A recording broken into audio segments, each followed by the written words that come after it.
There's a lot of new features in Division 2. There's a lot going on, but there's also a lot of new settings that you can kind of tweak on console, which you couldn't really tweak before. So here's 5 settings that I think you should know about before the launch of the Division 2.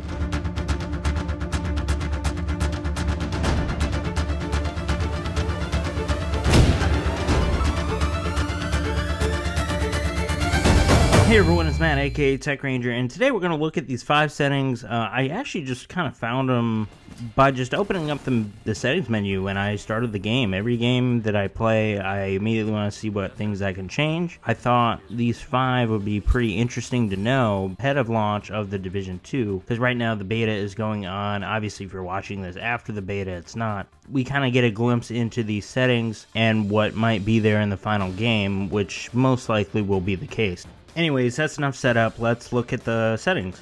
So one thing you're going to run into pretty quick is the on-call feature in the Division 2, and that is something that allows other people to call for help if they need it in a mission, bounty, or whatever's going on in the open world.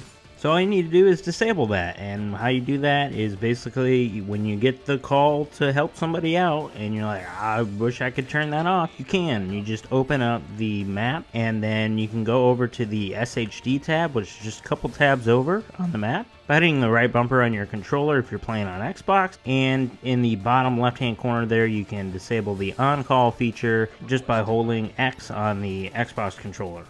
I don't think this was actually a feature in the first game, at least on console. At least I don't think so. There's a numeric skill cooldown feature, and basically what that is it assigns just an actual number timer over your skill on the user interface, just so you know like how long it's going to take before you can get your skill back. Now before it was just kind of like there was a visual representation of how long it would take for you to get your skill back, instead of going into your character settings and kind of memorizing like what the time is for that skill to come back and what kind of gear you have on and how much faster that is with the gear you have on or how much slower it is. Now you'll have a number to go by instead of memorizing that. So sometimes in the Division you find yourself in these situations where you're hiding behind something, but you need to jump over the cover in order to get to a new position and not get blown up or dodge a grenade, that sort of thing. So there's a setting called parkour mode, which you can actually turn on or off depending on what your needs are, I guess. If you want to be able to jump over stuff without holding B, then you can turn it on, and when you're sprinting you can automatically jump over something. So here's this setting, this is where it is. Now this isn't for everybody, because if you turn it on and you get in a firefight, it might lead you to your death. But it is a pretty cool feature, and I think it's good to know about if you're having trouble with the movement in the game and you don't really want an extra button to press just to be able to jump over something.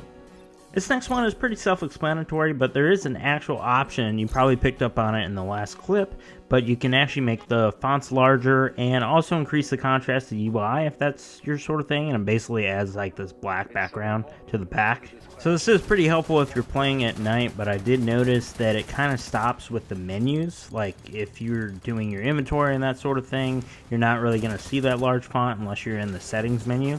So that might be something that changes at launch. That's why I just kind of wanted to let you guys know about it, because it could be a really useful feature if you're playing at night, can't really see the TV, if you're sitting far away, you want to be able to see that text, and it's kind of small in the Division, so it might be helpful.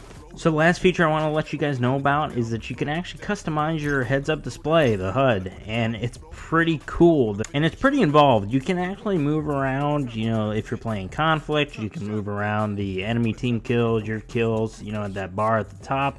You can change around your actual level bar, you can move that around if you want, you can move the map around.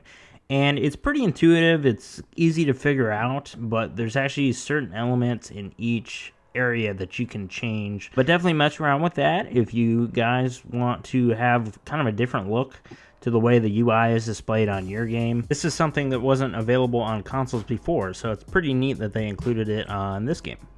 Now there is actually some more settings that are actually kind of good to know, but I thought these 5 were probably the most important that I found right off the bat, and I think it'll help a lot of people out, or at least I hope it will help a lot of people out just kind of figuring out the new game as opposed to the first game. So that'll do it for me. If this helped you out, or if it was a good video to you, definitely leave a like. And if you want to subscribe, if you're new here, there will be more Division 2 videos that are helpful, and also some Fallout 4 mod videos if you guys are interested in that sort of thing, and maybe some more helpful how-to videos. So thank you guys so much for watching. I will catch you guys in the next video. Follow me on Twitter, Instagram, if you guys want to find out when the next videos are. New videos every Friday. I'm going to try to stick to that schedule. There might be more this week because of the Division 2 beta. So keep an eye out on the channel, and I will catch you guys in the next video. Have a great day. Thank you so much for watching. Bye.